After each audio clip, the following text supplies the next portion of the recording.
तुझ्या वार भावार कणा मराठीचा तू कैवारी जी.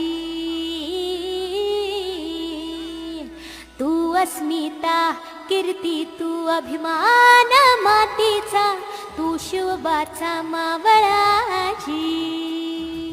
हे नव्या युगाची पहाट श्वासात नवनिर्माण लहरून देऊ राजी. हे नव्या पर्वाची ही वाट संकटांना देऊ मात भिडवूया झेंडा गगनाशी. मोठी लढाई लढू मातीसाठी गड्या मनगटात जोर लावून. दाटला जरी अंधार एकजूट होऊ आज दिवा ते